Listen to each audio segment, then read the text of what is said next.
Yes, just a few words before you start, please. Okay, and then you want to say a few words? Yes, please. Okay. Yeah. Okay. So good Just morning, give me a everyone. signal. Okay. Yeah. Good morning, everyone.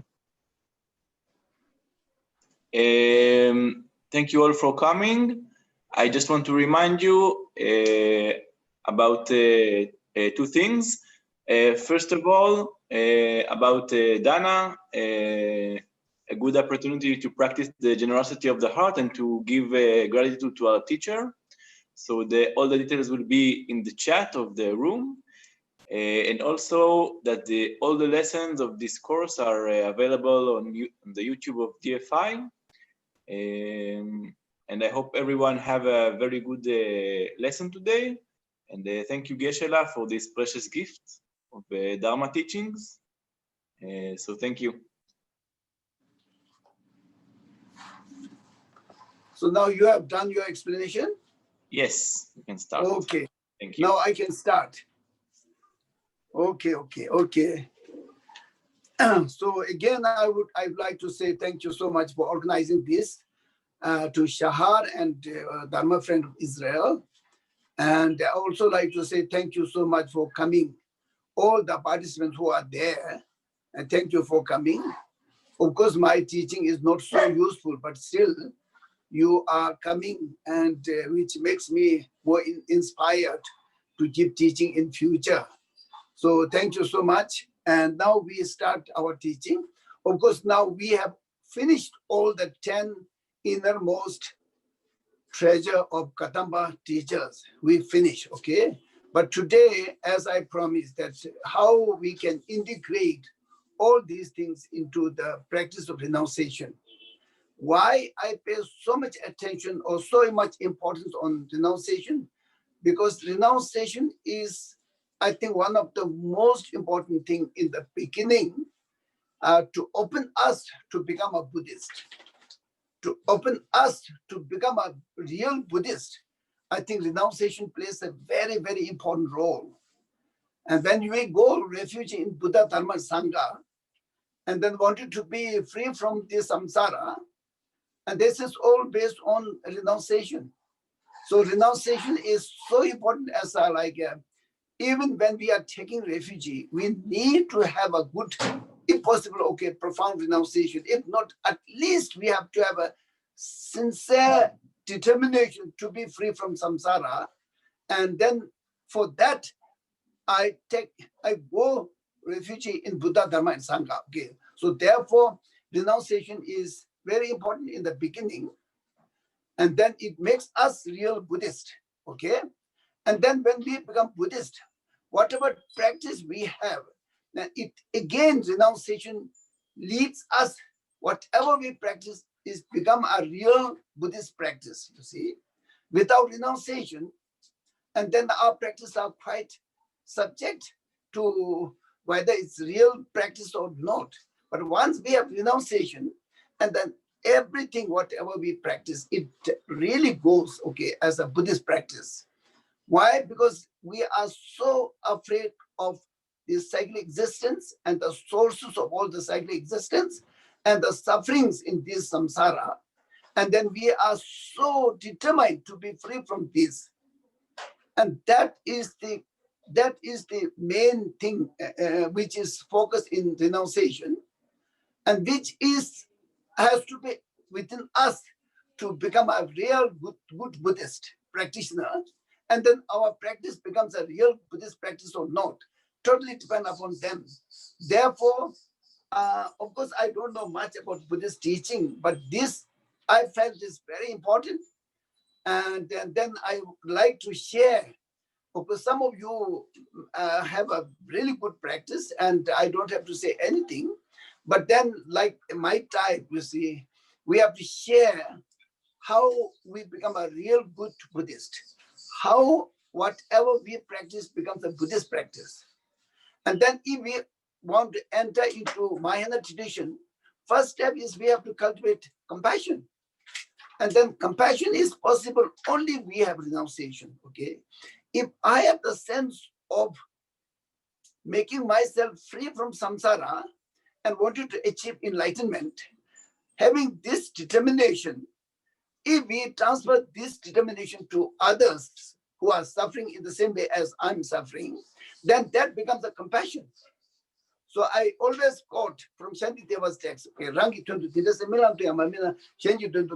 means if you don't have a sincere heart to really want to be free from samsara and sources of the samsara, if I don't have this on myself, then how I can cultivate compassion which is aiming to make everybody free from samsara and sources of the samsara. So therefore, this is the key to enter into Mahayana tradition. Why? Because it makes possible to cultivate compassion. And once we have compassion, then it will open us unconditional love, and then unusual attitude, and then bodhicitta, and then we already there in Mahayana tradition. So therefore, whatever we practice, okay, we all are talking about the bodhicitta and the enlightenment for the sake of all sentient beings and six perfections and practice of six perfections and the generosity, practicing for the sake of all sentient beings to be free from samsara, all these things, okay. But we have to go back, a little bit back and say, check, do I have a renunciation? Do I have a sincere determination to be free from samsara and the sources of the samsara?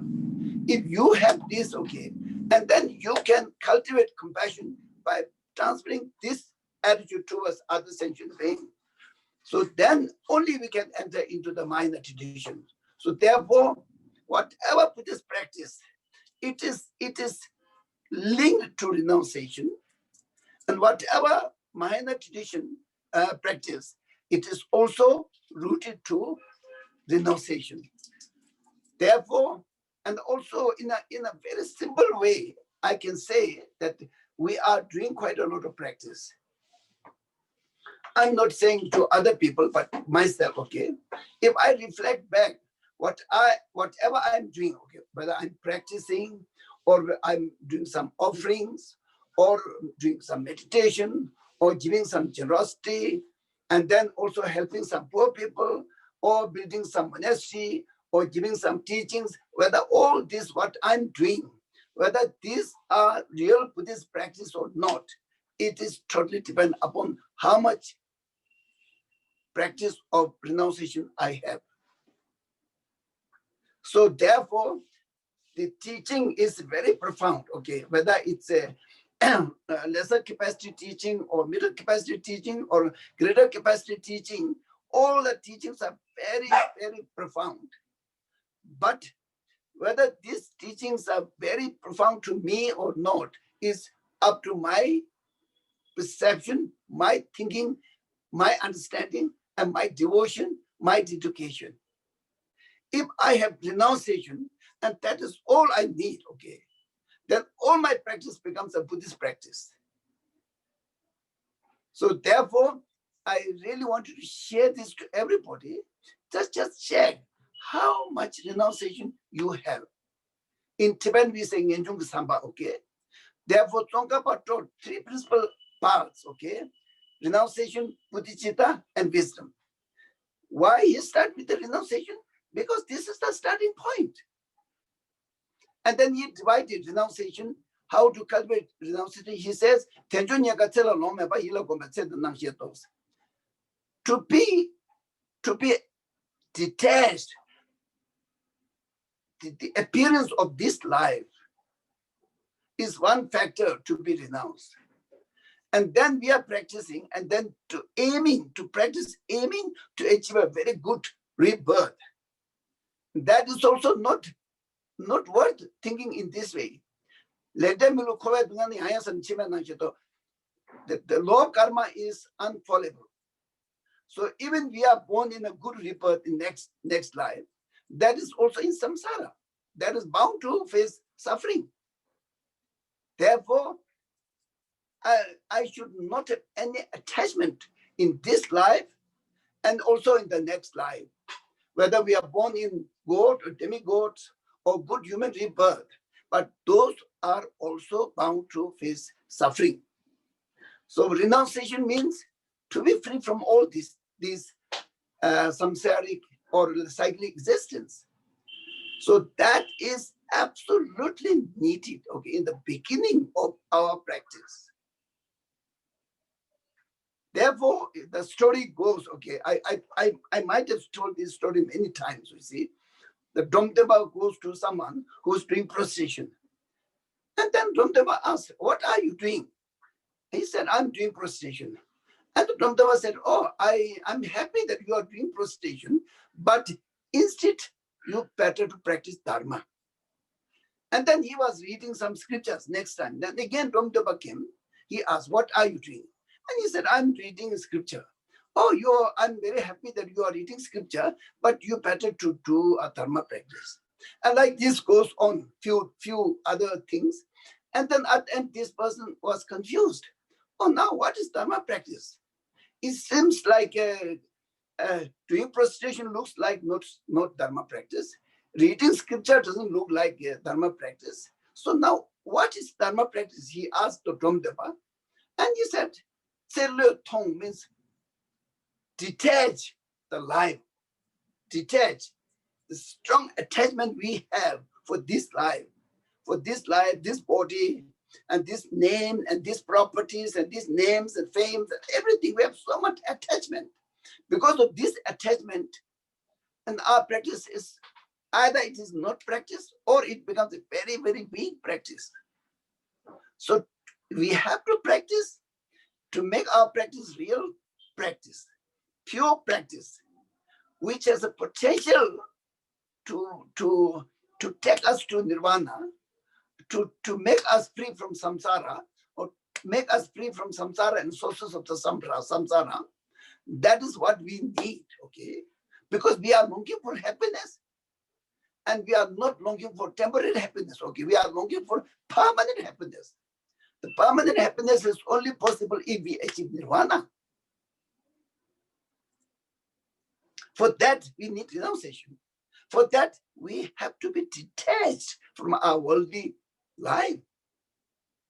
Having so much property, having very famous name of, or so much, okay, luxurious things, but these are just few years, okay. Maximum maybe 10, 30, or 40 years. After that, we unload a bad karma to accumulate all these things, and then we will be just in the very bad rebirth.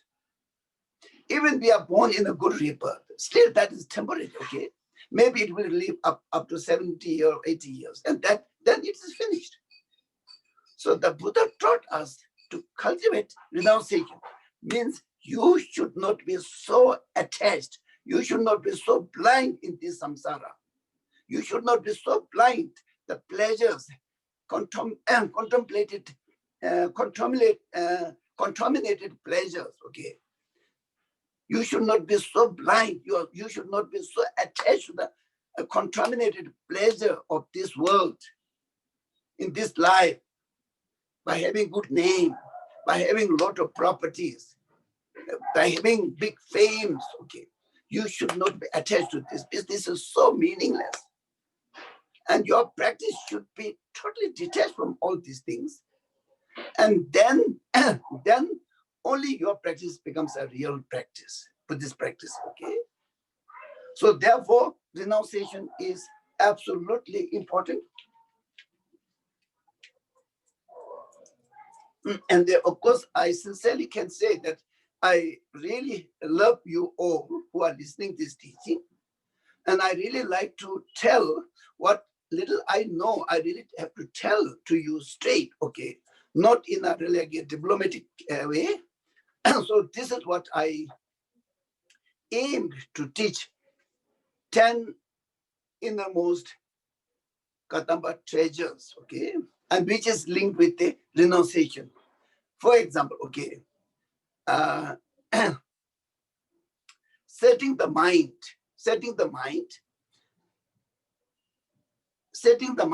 to go out of human life and get in the life of dog,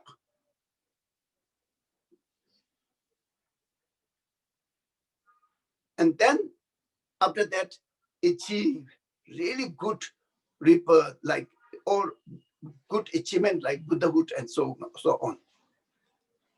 So this is, I think, one set of 3 out of 10 innermost treasure of Katamba. In Tibetan, we say Pu Mi Tops.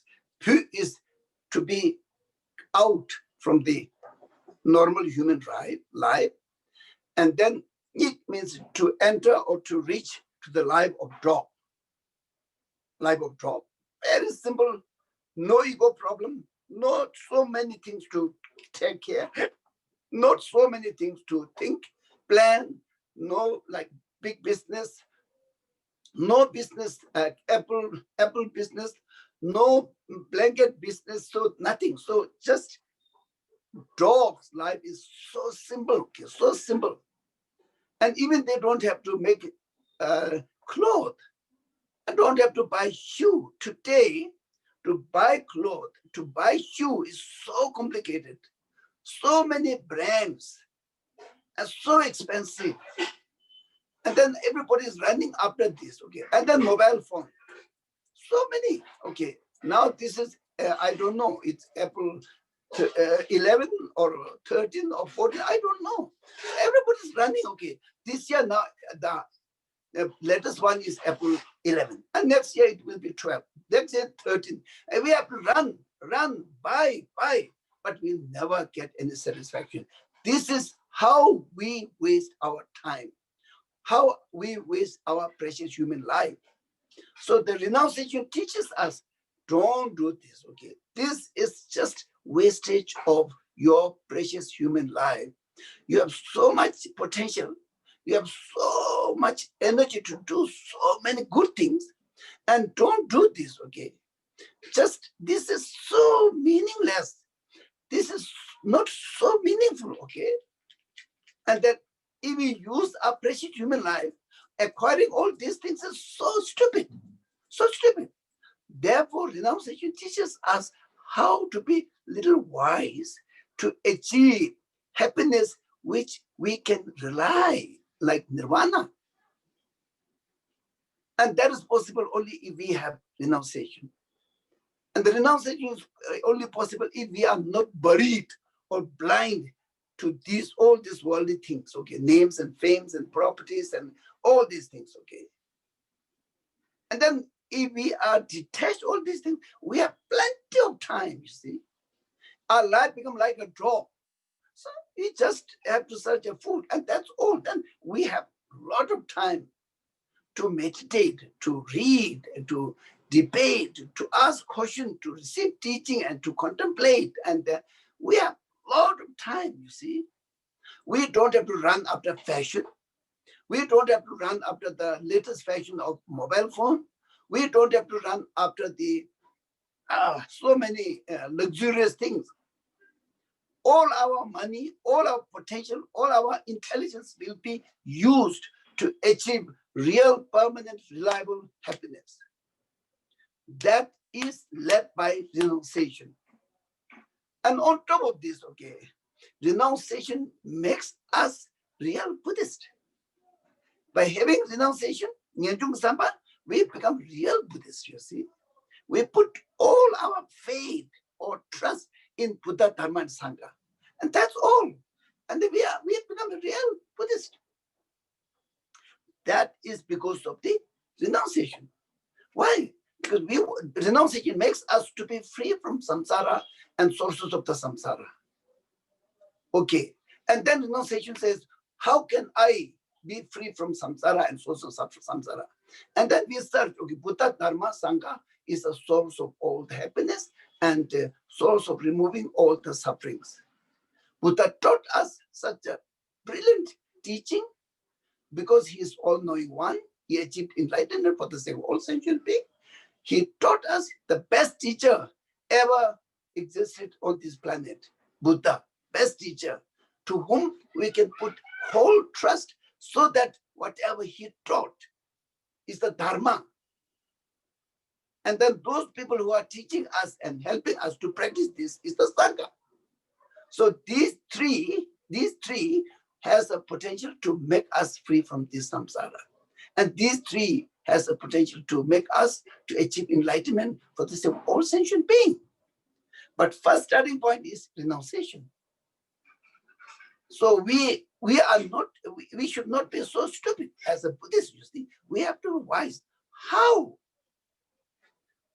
Buddha Dharma Sangha is connected with the renunciation, or is connected with the achieving nirvana, how it is connected to achieving enlightenment for the sake of all sentient beings. That is what I explained.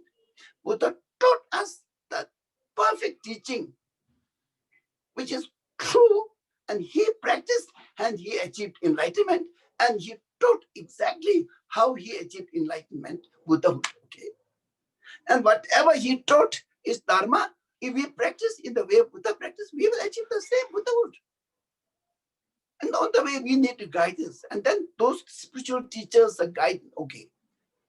Sanghas are the spiritual guidance, spiritual teachers who are guiding us unmistakably. So therefore, renunciation connects us and build a strong faith in Buddha, Dharma, and Sangha.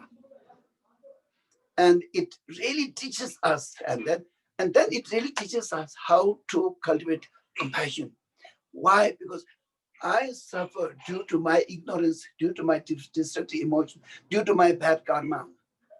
And because of my ignorance, not knowing everything properly as taught by Buddha. So now I know how to become a person who is free from samsara and source of samsara. Now I really like to teach others to be free from samsara, to be free from suffering and source of suffering. And that is compassion. So compassion is, if it is in me, it is renunciation. If I transfer same wishes to others, then it becomes compassion. So therefore, again, renunciation is one of the key to lead us to Mahayana tradition. Without renunciation, there's no way we can cultivate compassion and unconditional love and bodhicitta and so on. And also, renunciation leads us to achieve nirvana. How? Nirvana is possible to achieve if we remove the source of samsara or source of suffering. That is ignorance, destructive emotions. So after removing this, and then only we can achieve in nirvana. And that is also taught by renunciation. So to know how to teach, what to teach, how to make everybody free from samsara, need wisdom. That is also indirectly that is cultivated through the practice of renunciation. I'm not saying that renunciation is the practice of wisdom, but it really leads us to practice wisdom, because otherwise there's no other door to achieve nirvana. Okay? There's no other door to achieve nirvana except wisdom. Okay? So therefore, please, okay, try to cultivate renunciation. First, I think in the last teaching, I think it was one who was saying that, oh, this is so difficult, and then we have a Western style of life, and we have family, and we have husband, wife, and then we have so much business and profession and all these things, and then the teaching of this three Vajra is so difficult, and I'm getting a little bit tired of this, okay? And so I told her, said that I am putting whatever I know, I'm putting on the table, okay? Like a buffet, okay? Like a buffet. And then the cooks put all the foods on the table. And we have to pick up plate and we have to go and check whatever we like, we make a choice and then put it into your plate. And then you eat. There's like a lot of food on the table. And if I try to eat in one time all, it's not possible. In the same way, I'm explaining, okay, I'm explaining. And then if there are 10 people, and the one will take little part of this, and the one will take that part of this, another will take that part of it, according to their mental capacity. You have to take this, and then just leave the rest for the time being, and slowly, when you practice, real practice, if you practice, everything you will need, okay? All the things which are taught are really needed, but you cannot practice everything in one go. So you have to just be very clever, okay? See your mental capacity. And what are the teachings? Oh, this is so good. I will practice, okay? If you go on practicing this, and this will lead you. So, oh, I see, okay, because of this, and now I know this is also important, and that is also important, and that is also important. So now I can practice this and that together. In this way, we have to develop, okay? From the beginning, if you take everything, it's not possible.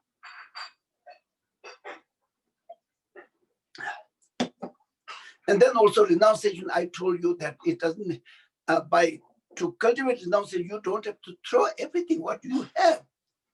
If you have a house, or if you have a car, or if you have a golden ring with a diamond, by practicing this, you don't have to throw everything. Just have it.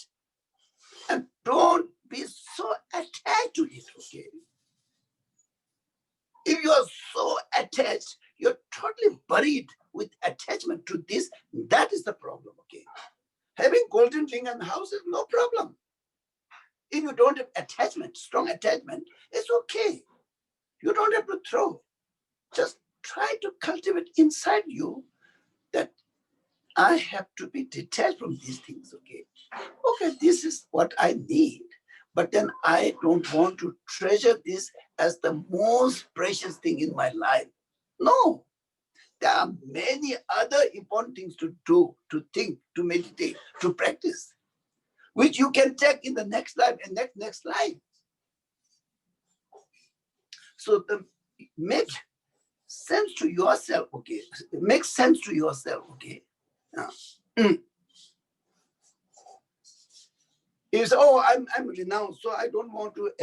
I don't want anything here. And so you throw all the rice in the kitchen, dal in the kitchen. You throw vegetable oil, everything, and then after a few hours, then you will be hungry, and you will need rice and dal. That is not the proper way of renouncing. You see, this is not the proper way of renouncing. Okay, you need rice. In reality, we have this physical body. You need oil. You need the rice, dal. And they just don't develop so much strong attachment, but you can have it. If someone takes that rice and dal, you should not cry. You should not break your heart. You say, okay, that's fine. Oh, please enjoy. And then practice this as a generosity. If someone says something bad into you, don't get angry. What is this? Where's the point to get angry? If they say stupid, I will not change immediately. Stupid. So all these are like a detached, strong attachment to your name, to your fame, to your property, to your body, to your relatives, to your house and everything.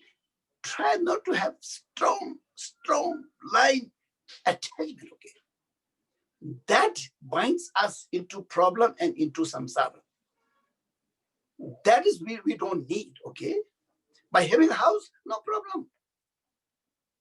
So please try to understand, okay? You yourself, when you are staying in a nice house, which belongs to you, and you just do your meditation that, okay, today I'm in this house, beautiful house, and one day I have to quit this house. At any time, I will be no more in this house. Even all my properties, if I have some jewelries, okay, I have to say goodbye to these jewelries. Even my husband, wife, or my children, I have to say goodbye. I can't take all these things with me.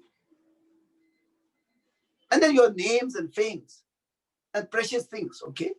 Even your body which came with you, you cannot take. You have to go without anything, okay? The only you can take is the merit, but the good karma, the good practice you have done, that will follow with you. This is imprinted on the mind, okay? So therefore, if you develop strong attachment, you started earning bad karma because of attachment, okay? If someone harms your house, you will be very angry and you will say so many bad things. Then this is useless. If you are not attached to your house, if someone do some damage, you will not be so angry. So this is the way how to reduce the source of suffering and source of samsara. If we are able to cultivate renunciation, we will be more free. Okay, we will be more free. We will be more relaxed. And all the destructive emotions will not destroy us. And we will not get so often angry as today. We will be more relaxed. Because of this, we will not earn many bad karmas to suffer. Okay. Instead, we will earn good karma to become the source of happiness.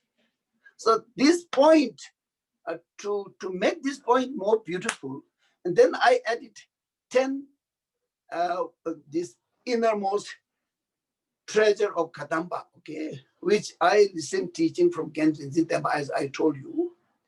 Of course, normally he doesn't give any teaching. And luckily, in that year, it was like a coincidence. And Kela was staying next to our room, and I was able to serve some tea, and sometimes I serve lunch, and because he takes the lunch exactly at 12 o'clock. And that we don't serve in our plate, but we have to bring his bowl, wooden bowl, and we serve in his wooden bowl. Then only he will take.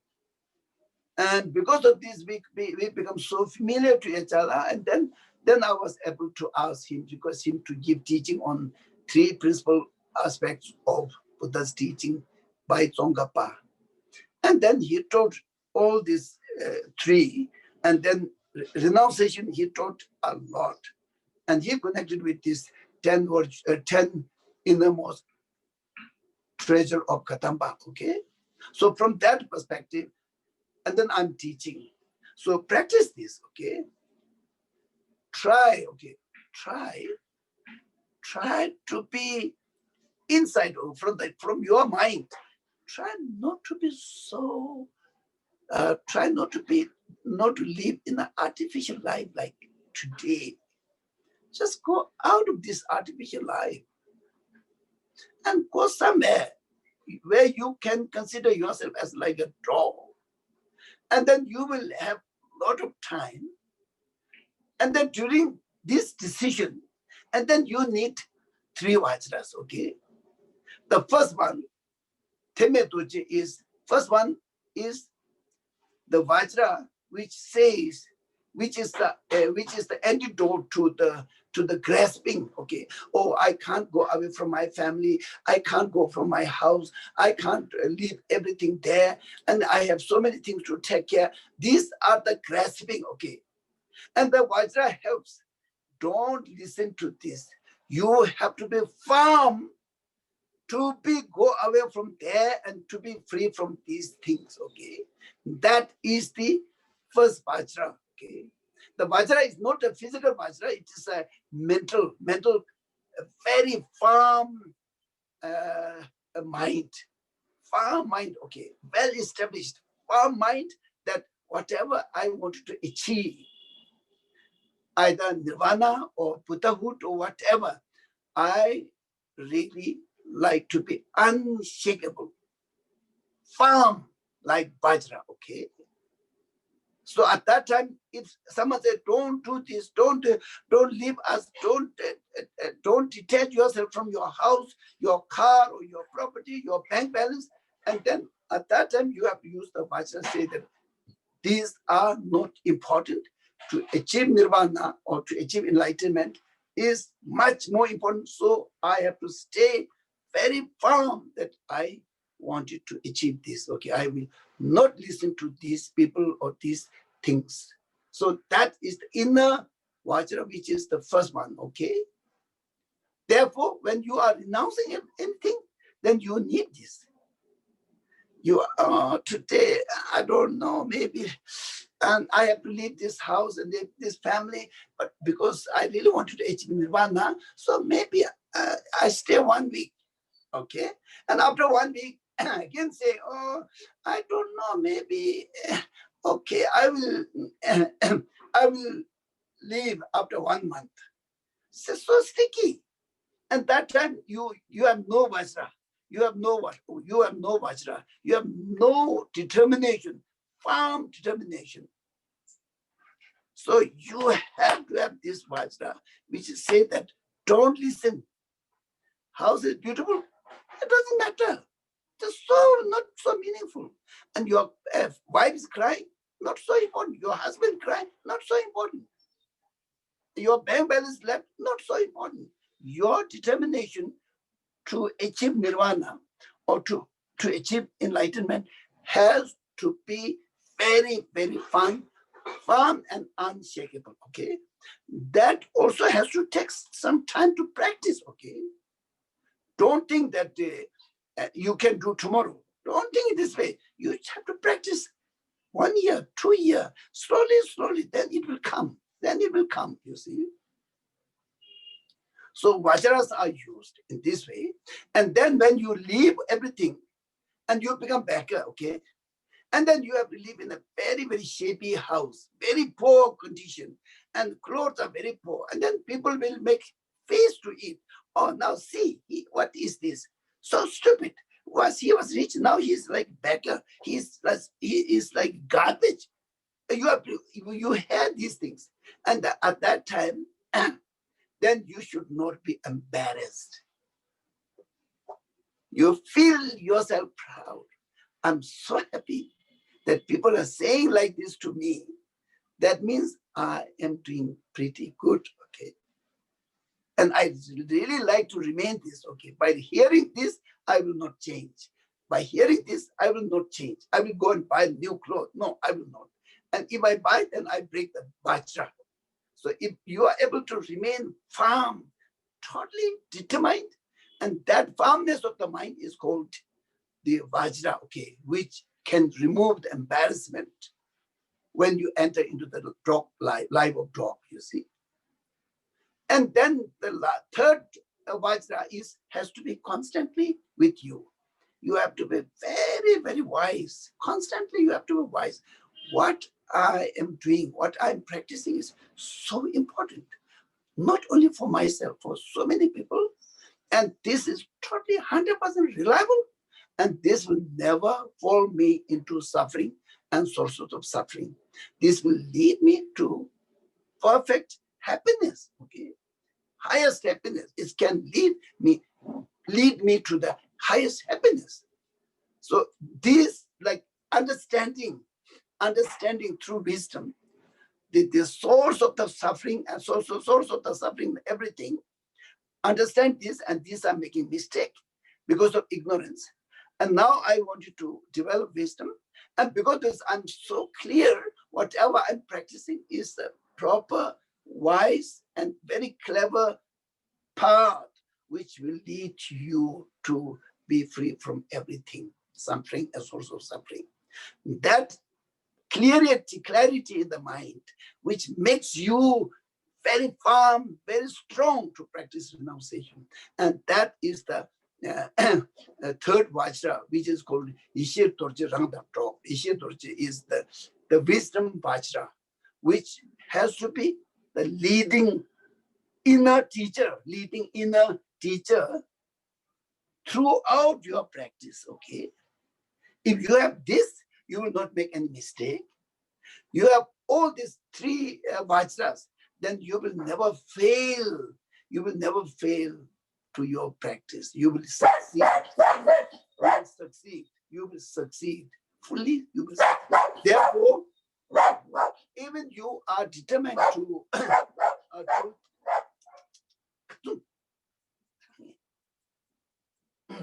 even you wanted to detach and renounce, but then this is also supported by these three vajras, okay? as I explained. So if you wanted to set your mind into teaching or practice,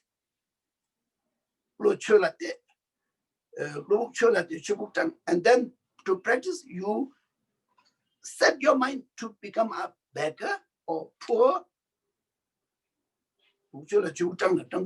And then that also you set your mind into death. And then death also you should set your mind to be die in a barren, empty land. And then you have no attachment to in this life. No attachment in this life. You kicked out all these filthy attachment, graspings, okay, all the filthy attachment. And then your mind becomes so free to practice Dharma. So free to practice Dharma. No attachment, okay. Because your mind is totally set on the practice of Dharma. And then when your mind is set in the practice of Dharma, and you are not engaged to any other things, you see. Therefore, you will become beggar. And you are very happy to become beggar. If we have a lot of things, okay, then we have so many things to do, you see. Or I have to go to bank and I have to check all this, and then the deposit, and then entry, and then how many money in my bank, and who paid, and where to pay, and everything's done properly or not. And then I have to go to my house in Delhi and check everything's okay, or caretakers taking care of this or not. And then I have to go to my car, second car, and I didn't use this car for last 2 months. And so is it really functioning properly or not? There's so many things, and these are so meaningless. So meaningless, you see. But we spend our precious human life. We spend part of our very precious human life on this. And then our opportunity to achieve enlightenment or nirvana, we spent to update my banking and to check my house proper or not, and then to meet my friend who was my friend.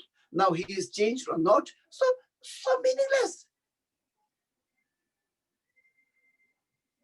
So therefore, to set your mind into Buddhism, totally 100%, and then you have to set your mind into beggar, and then you will set your mind automatically into death. And death also, you don't worry where you will die, who will take out the dead, but don't worry, die anywhere, okay? And that is totally renounced. And that also need the 3 Vajra, okay? 3 Vajra to decide and then remain there. Again, you, as I explained in the first step, same, you need 3 Vajras, okay? Because we are so unstable. We decide to do something and then we change all of a sudden. Oh, now I'm going to retreat in the mountain day after tomorrow. And then you hear some news, okay, oh, there was a landslide and roads are broken, and And then say, oh, easy, you change. Oh, no, not day after tomorrow, but I will go after 10 days. If I hear that roads are repaired, and the roads are not repaired, okay.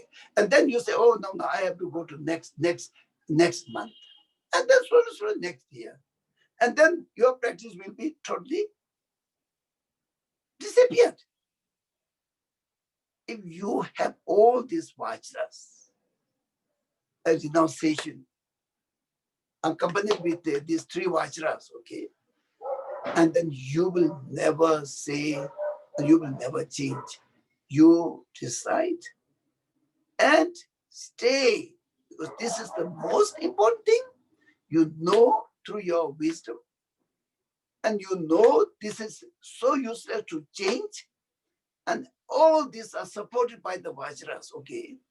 And then you will succeed to go tomorrow, and you will be able to stay in the cave, doing meditation as you decided, and then you will also succeed. Do meditation to achieve whatever you aim to achieve. Because you are supported by these Vajras. And then renunciation.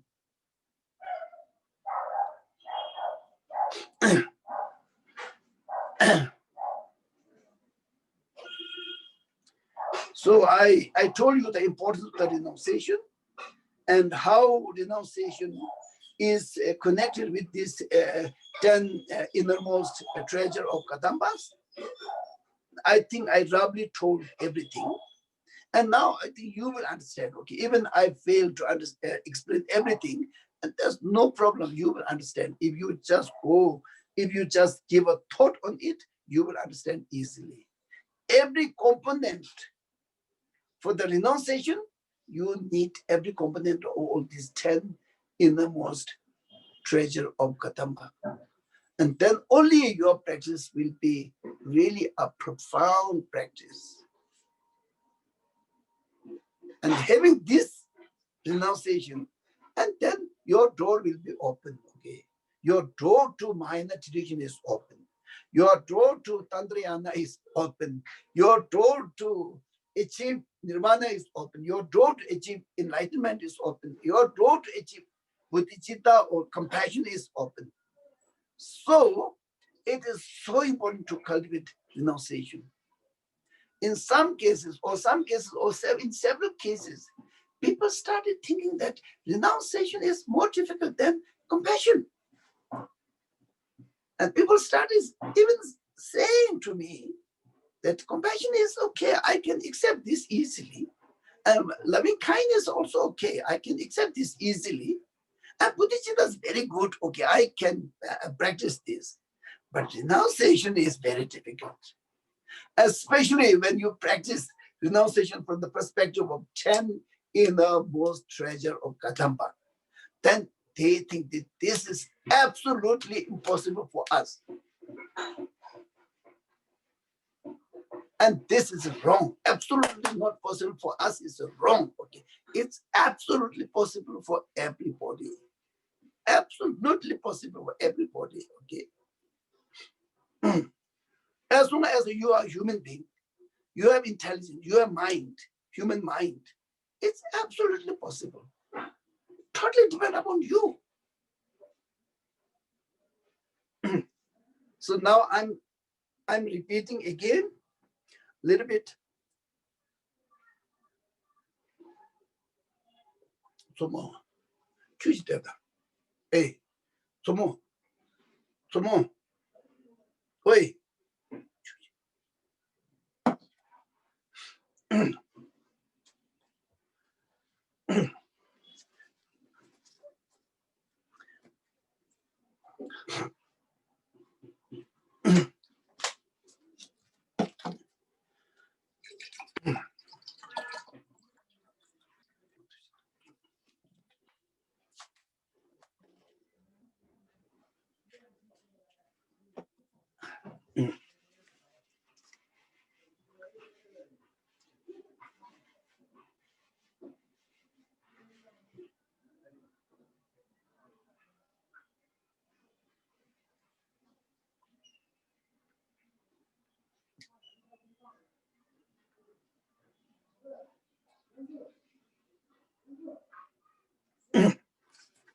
So now I'm repeating again because this is so important.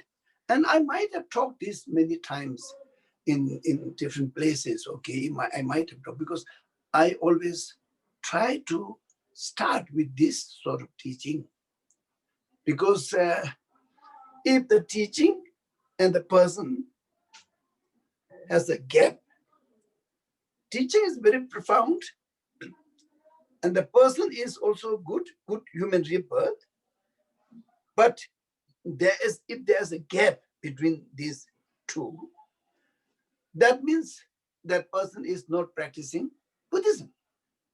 So it has to be immersed, okay? If we put some salt or sugar in water, it goes in and then dissolves. It should be like this, you see. It should be like this. As in Kadamba tradition, in us old Kadamba tradition, they say that Chuta Kansa ki phala Harva Mishonwareche means Chu is the Dharma, Kansa is the person. Parla means in between. There's a gap where we can even pass. Okay, a human being can pass in between Dharma and the person who's practicing. Why? Because they are not in a totally totally mixed. So when you talk about renunciation, you can talk. When it really comes into practice, and then you don't do any renunciation, and that is a sign that there is a gap. Many of us have like this. Okay, if I say, "Oh, what is the definition of renunciation?" Everybody can see easily. But then, do you practice renunciation? Then everybody will say, "Yes, I'm trying." Okay, and then I'm trying. If I say, "Are you really trying?" Yes. And then if I ask, how you are really trying, will you kindly explain to me? Then it becomes quiet. Then it becomes quiet. Wait. Maybe not tomorrow. Maybe I will explain you tomorrow. Not today, but maybe tomorrow. Okay. And then the explanations comes. Okay. Then it is not. So therefore, you have to ask this question. Am I really practicing Dharma? Okay. Now you have listening to Dharma for many years from great teachers. Of course, not me, but I'm the like lowest among all. And you invite many great teachers. You see. At that time, I also thought that now I should not go because it blocks the time where you can invite very good teacher, and instead of that teacher, if they invite me, and then you are the loser. So therefore, I say, okay, you are capable of inviting many profound teachers. So now, don't call me, don't invite me. If you don't have any teacher, okay, then you can ask me to come. You can ask me to come. So therefore, you have received a lot of teaching, but you have to check whether you are really practicing Dharma or not. You are doing prayers, okay? You are doing meditation and so on, but your mind is really in Dharma, okay? You have to check your bank balance is important or your Dharma practice is important. Your job is important or your Dharma practice is important. So on, you can ask many questions and you will get a lot of answer to you. So you have to examine yourself. Okay? You have to analyze your practice. Okay, I'm really practicing? Am I really practicing? Okay. And then it's so difficult to say that I'm really practicing Dharma. I say, okay, do you recite mantras? Yes. Do you say Om Mani Padme Hum? Yes. And then if you go a little deeper, why you say Om Mani Padme Hum? I want you to cultivate compassion, because Om Mani Padme Hum is the mantra of Avalokiteshvara, and Avalokiteshvara is the embodiment of all the compassion of Buddha. So therefore, I recite Om Mani Padme Hum, so I wanted to cultivate compassion. Okay, then how do you do this? And then there are, if you receive some empowerment, then you say, okay, you say Om Mani Padme Hum and Avalokiteshvara, and then a very white light come, and then all your bad things are dissolved, and then you will be free from these contaminated things and like this. Okay, I see. Okay, and in your normal life, how do you do? How do you feel? How do you feel how much you are connected to Dharma? when it comes to the suffering and source of suffering and samsara and where you are, and then if you don't stop, you will be again in samsara, and maybe you will be another sort of life which is much worse than what you have achieved this time, and like this, and then it started disappearing your practice. Why? Because you didn't practice renunciation sincerely. And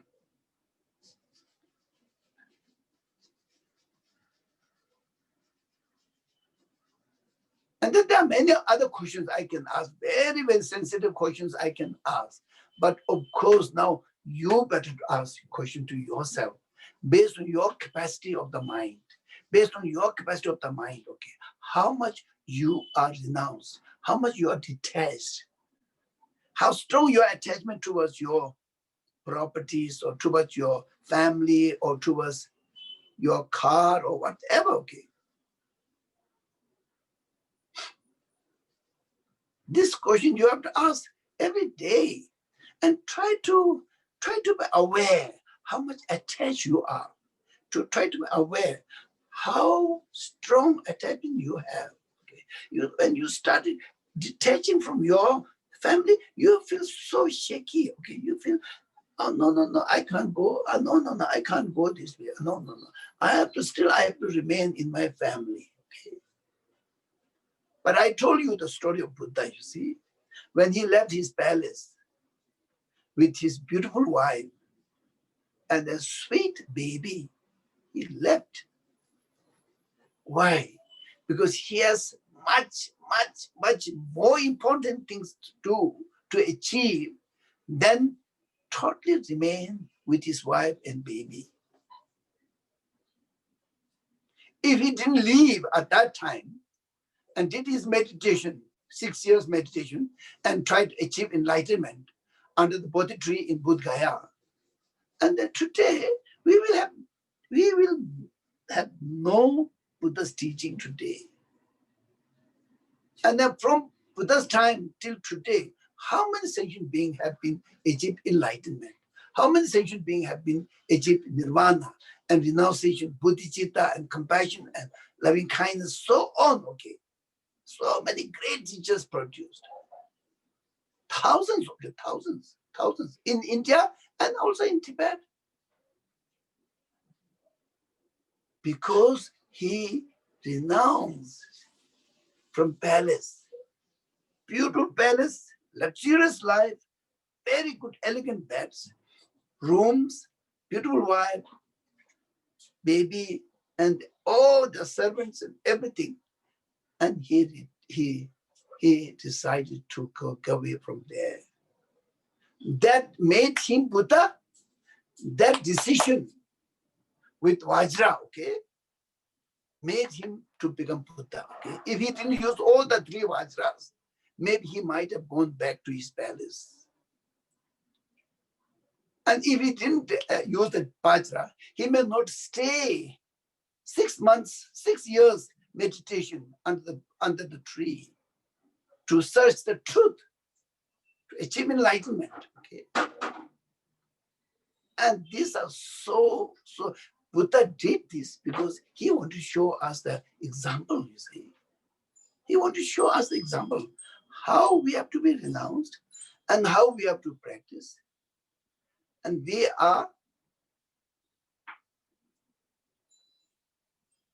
do we practice this? Okay. I have to ask question to myself. And everyone has to ask question to yourself. So this is the question, okay? This is the question. I think it was a small group meeting organized by Animi, my family figure in Belgium, and she organized this small group meeting in Belgium. And those participants are all young girls, okay, not many. I think 9 or 10. Of course, Anime was there. Otherwise, it was like a closed door. And they asked this question. you are your Buddha as a really Buddha, okay? You proudly call him as a Buddha, and you you give him so many credits, okay? But from their perspective, we say that he should feel ashamed that he left his wife and his baby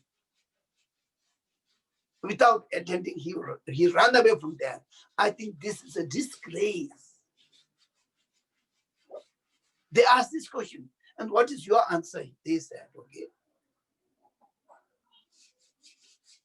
Yes, of course, in a very, if you see from a small angle who can see only his wife and his daughter, his son, and that looks like true.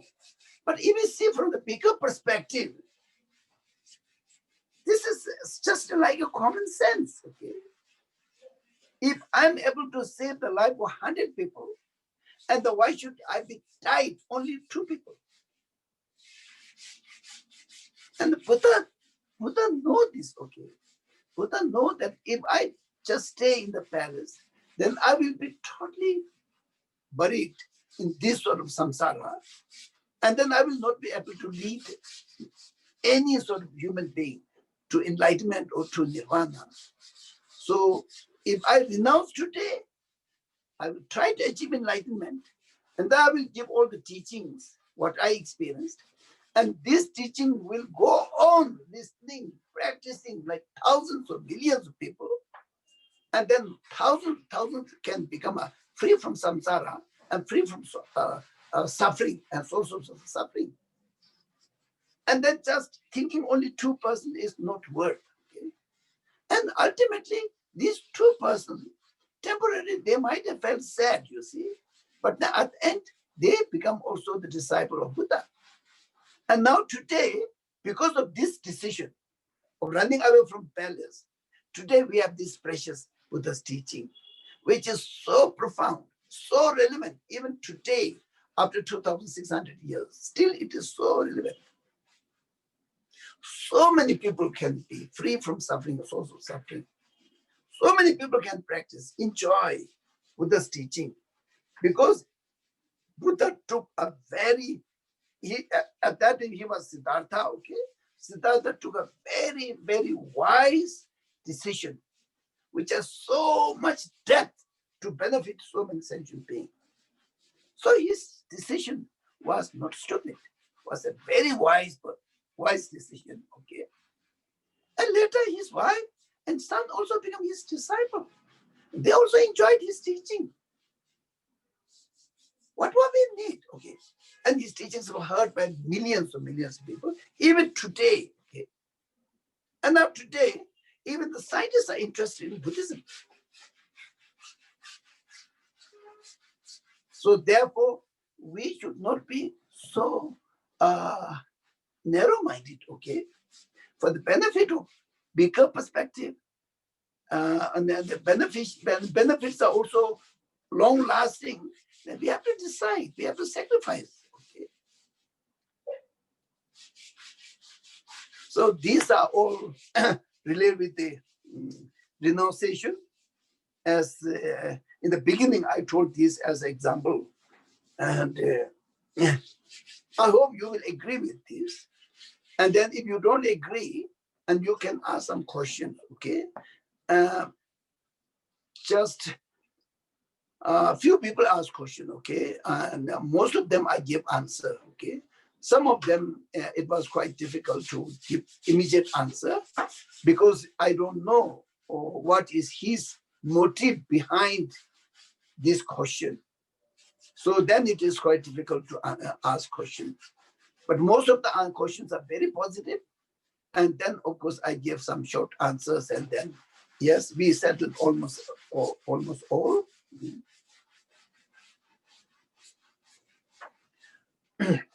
So now we did what is renunciation, what is the importance of renunciation. What is the importance of renunciation? Almost you can say that without renunciation, the Buddhist practice is not possible. Isn't it? When you practice renunciation, you don't have to throw all your family members or properties or everything, okay? You have to work inside, okay, to reduce your attachment towards your properties and so on. You remain in your family as like say many teachers, okay. Means if you practice, even you are in the family life, still you have nirvana, you can achieve nirvana and you can achieve enlightenment. And they put example, okay. Many dharma kings, they achieved very high level of accomplishment, either in enlightenment or some very high level of path or nirvana, okay. And the name is given as Marpa. Okay, Marpa is the founder of Kagyu tradition, and he was a profound teacher, layman. He had a concert. He remained as a layperson, but he was the best example of renunciation. He did his practice, remained at home, having his wife and all his house and everything, but inside he was totally renounced. Okay, so that is what I was saying. You don't have to throw everything. Inside you have to process, okay? You have to process how to develop renunciation, bodhicitta, compassion, wisdom, everything. And you will achieve, even all your problems around you, but you will have no attachment towards them. It's just there, but you have no attachment to this. Don't be afraid. Okay, don't be afraid. So many people are afraid. Oh, I don't want to cultivate renunciation. Why? Because it is so terrible. And I will miss my family. I will miss my wife or my husband or my children. And or my parents or my bank balance. And these are the factors which makes you to remain in the samsara, and it didn't let you go out of samsara. But having all these things, you can cut yourself away, and you can have renunciation, practice of renunciation. You can achieve nirvana. How beautiful! If you really know the technique, how to practice Buddhism, it's so much freedom, so much freedom. The choice is always in your hand. No one will impose you, okay? No one will impose you to practice this, and you have to practice. No one will impose you. You have to adjust according to your mentality, according to your mental capacity. Just grow, grow, grow, grow, grow, deeper, deeper, wider, better, better, okay? And this is the way. You don't have to jump everything, leave everything, and then go away. No, this is not renunciation.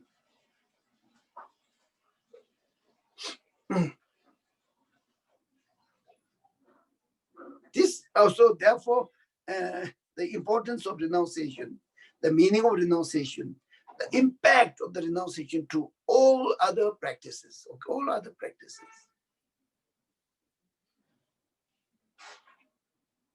The person who has a practice of renunciation, real practice of renunciation, his practice are all the practices are Buddhist practice, okay? And there will be no gap between the practice and the human being, between the teaching and the human being. There will be no gap. So therefore, still we have some time, you see.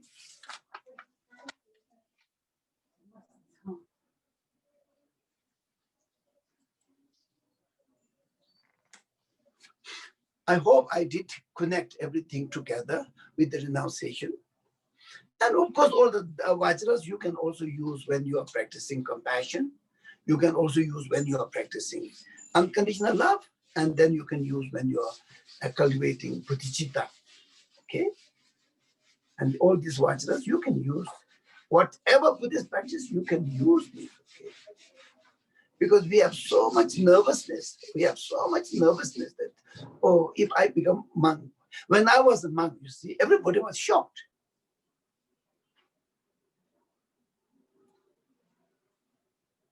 At the age of 18, I became monk. At that time, I was in class 10. And of course, my hairstyles were nice. And I used to be quite clean, and my pens and everything is nicely dressed.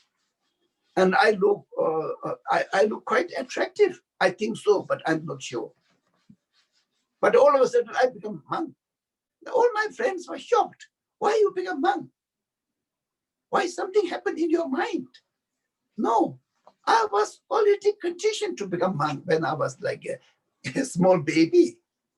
And inside me, I have pure motivation to become a monk. And it is my decision.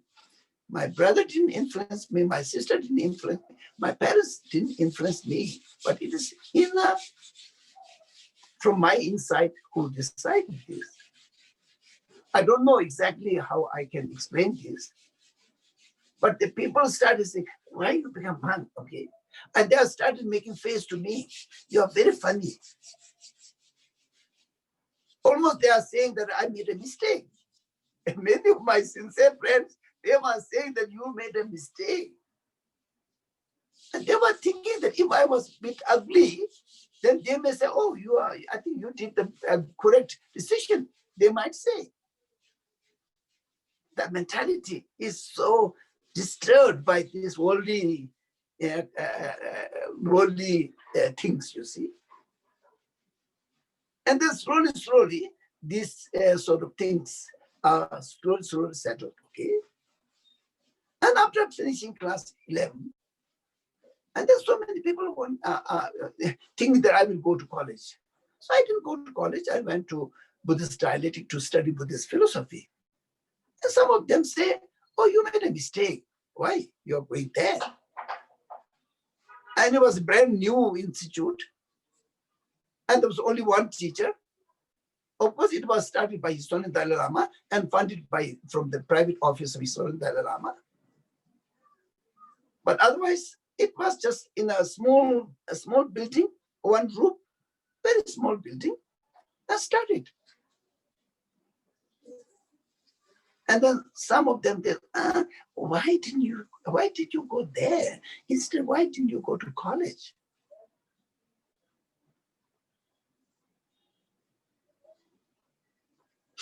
And they are seeing that from their mental perspective, you see, they are seeing that from mental perspective. And you also will encounter in the same way. If you try to renounce, I think there will be many people who will say different things. Will say, why you did this? This is a mistake. This is not correct. This is not the way it should be in this society, in that society. It should not be like this. Of course, this is okay in Tibetan society, but not in this society. You will hear all these things, but don't worry. Whatever Buddha taught, I try to explain. And Buddha was very, very wise. And the teachers from where I received teaching are very wise. And so therefore, I think that whatever we talk today is very meaningful to practice in our life. And I'm giving teaching, and I'm also requesting you to practice, okay? I don't say my duty is to give teaching. Whether you practice or not, it is your duty. I don't say. I'm just requesting you all to practice. If you don't practice, then receiving teaching, listening teaching is not so meaningful. If you practice, then you get a taste.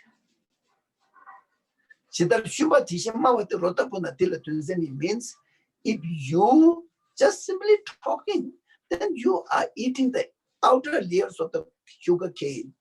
You get a little taste of sweet, but not the full. If you practice, And then you will get the real taste of the Buddhism. In the same way, if you eat the innermost sugar cane, you will get the full taste. See, the Shubha teaching, Mama, Shubha is the outer layer. Mama means just speaking, you will get the taste, same as the outer skin of the sugar cane. If you think of, if you meditate the real meaning of the teaching, and then you are tasting the same as innermost sugar cane.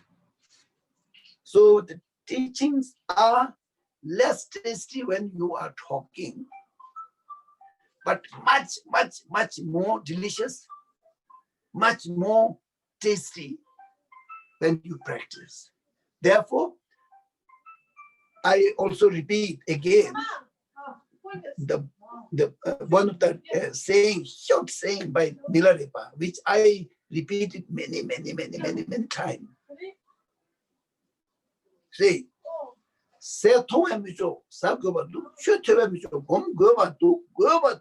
okay. Mean, just by seeing food is not enough.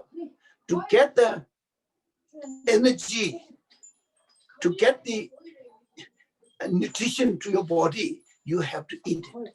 Just by seeing food will not benefit your body.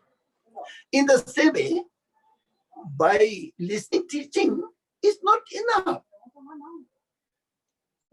It will be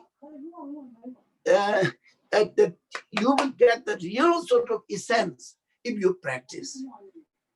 So therefore, you say that teaching, listening is okay, very good, because we have to know. And then you have to practice. Then only it will make lot of meaning, lot of meaningful things in your life, in your mind. Okay. That's why Milarepa says that not seeing the food is not enough, you have to eat it. And therefore, listening teaching is not enough, you have to practice it.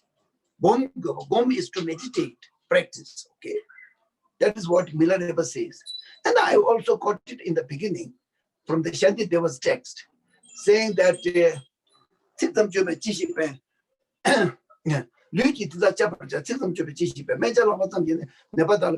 means we have to, practically we have to do it or eat it, okay? Just by saying words is not enough. If you read the prescription of the medicine, will not cure the patient, okay? You have to take the medicine. You have to get the treatment on your body. Then only you will get the you will get the relief experience, okay? And then at the end, I will say, so we should not ignore Buddha, okay? We should not ignore Buddha, and we should not ignore our spiritual teachers. As Shantideva says, okay, in Shantideva, one of his teaching, he says,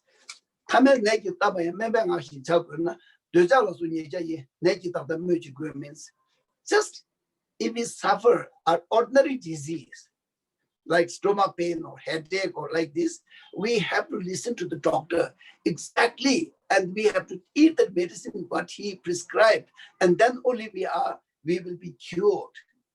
If that is ordinary disease, okay, we have to listen exactly what the doctors say. And why not? Okay, we are suffering from desire and anger and ignorance and so many things. Okay, we are sick with all these things for eons. We are sick with this, and then why don't we listen to Buddha's teaching? Why don't we listen to Buddha's teaching? Buddha's teaching is the perfect guidance for us. Just ordinary disease, we listen to the doctor. But when serious disease like attachment, anger, and then ignorance, and then also all the bad karmas, all these sufferings, samsara, and all these things, to cure from this complicated, deep suffering.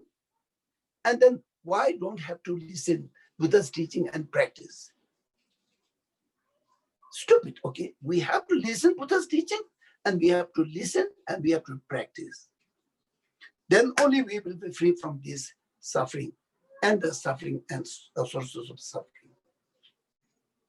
So we have to do exactly how we listen to the medical doctor. Okay, we have to do the same. We have to listen to Buddha, all-knowing one, and the guidance never failing. And so we have to practice exactly what Buddha taught us. Then we will be free from suffering and source of suffering, or from samsara. Not only one person, but we all can be free from the samsara. Okay, and this is all what I wanted to talk. And then at the end, okay, I really like to say thank you so much for coming and also organizing this teaching, which is not so easy. And especially Shahar, who has been asking me to give teachings when we were in Nepal. I think we had a few meetings on this, and he was so consistent, and so of course he was also referring about my connection with Israeli friends since I think 1998. I think it goes back like this, and so I have many friends in Israel. I have many Jewish friends, sincere friends. And then of course, today we can't see each other, but I really love to see you as soon as possible. And please, if there's anything which is worth practicing, please try very hard, okay? Life is not very long. Life is quite short. And today there is a disease which is shortening our life like anything. So we don't know whether we will be alive tomorrow or the next month or next year. So we have to practice sincerely. And this is what I wanted to say, request you and say thank you so much for listening. And thank you so much for organizing this teaching. And I hope I did okay, but I tried my best, okay? I tried my best. And then if there's anything mistake or this, then this is my limitation. And I always announce that I'm not the best teacher, okay? I'm like a substitute. Okay? If there's some very good teachers who are not able to come, then I can be like a substitute. But otherwise, I'm not the best choice. Please think this seriously. So with this, I would like to say thank you. And I will say some dedication prayers. To all the things what we did in 4 Saturdays. We dedicate this merit to His Holiness long life. And His Holiness long life is so important for everybody. And then also, if His Holiness lives very long life, then the Buddha's teaching will be also live very long life. And then because of this, it will benefit so many people all over the world. And then His Holiness is not only teaching Buddhism, but He is creating so many wonderful things which we really have to practice. Oneness of humanity, okay? We all have to consider ourselves as one family member of big humanity. We all have the responsibility to make this world better. We all have the responsibility to make this world peaceful, friendly, and not spending so much money for the weapons, you see. Now, these days, we are receiving so many terrifying news of weapons, nuclear weapons, and then the fighter jets and so on, and millions of dollars spent on these stupid activities, stupid weapons, killing human beings, waging war each and every against this.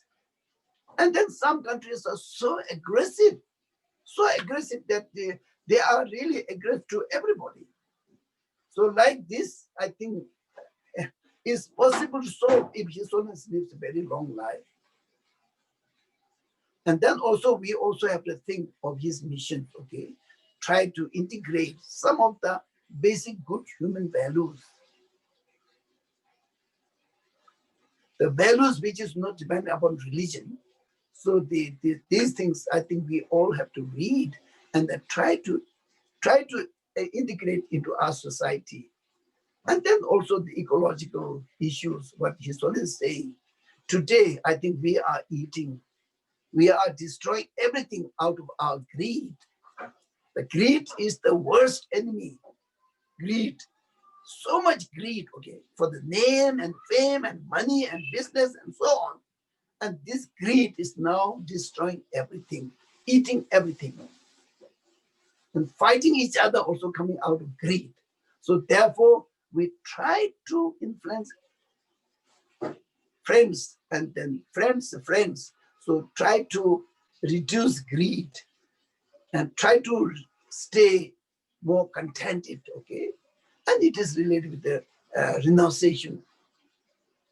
So these are the things what I wanted to request you to take wherever you go and teach your children the morality, how to be a good human being, how to be more compassionate, how to be more thoughtful, how to use your common sense to be nice to each other. And the least you have to do is try not to harm anybody.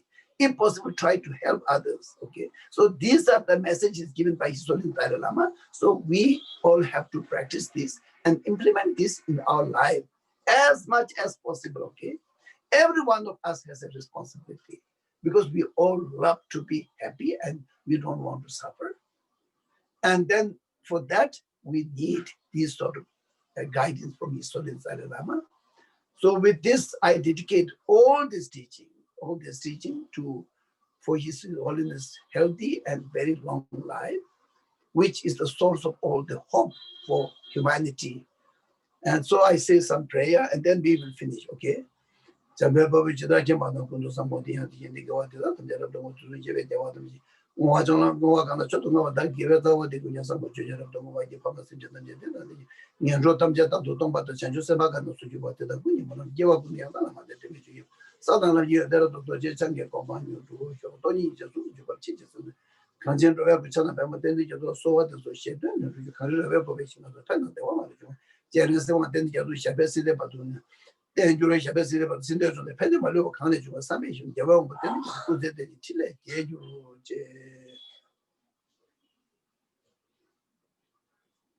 thank you so much. Thank you. Thank you very much. Okay, thank you. Shahar would like to say a few words, maybe? Yes, Geshe. Oh, yes. Thank you so much, Geshe, for the teaching. Okay. Yes, it was so beneficial, and I think it was striking right at the center, right at the heart. Okay. And also I would like to thank very much Annie Losangla, who is doing a review question and answer, and also she's performing she's giving example how to be a good listener by writing remarks and be very concentrated. And also great thanks for Tsomo, who got her help. We couldn't have any, teaching. She's like our technical in India. Yes, technically she was very helpful. Yes, thank you so much. I will convey her. Okay, so thank you very much, Tsomola. And the people in Israel, the team that organized, also I want to thank them. It was David Gordon in the beginning, and David Yakar and Tammy Horvitz, and of course Aviv, who was he was those who are taking obligation, they commit, they take a commitment to do this. Thank you so much. So thank them so much for doing this. Thank you very much, Aviv. And also just last word, as Aviv mentioned, the donation, because we are running all on the generosity of the listeners, and especially in these times when everybody are short in economical support. So whatever you can give, whatever you can offer is always a good. It's good, to support. It's good for all of us. And whatever is left, we're always happy to offer to the teacher. So thank you again, Geshe. Thank you for the teachings. Hopefully we can meet face to face soon, and all these diseases and the difficult situation will be. I hope so. Yes, one day. Yes, thank you. Yeah. Thank you. Yeah. Thank you. Thank you so much. Thank you. Thank you. Thank you. Thank you, Geshe. Okay, thank you.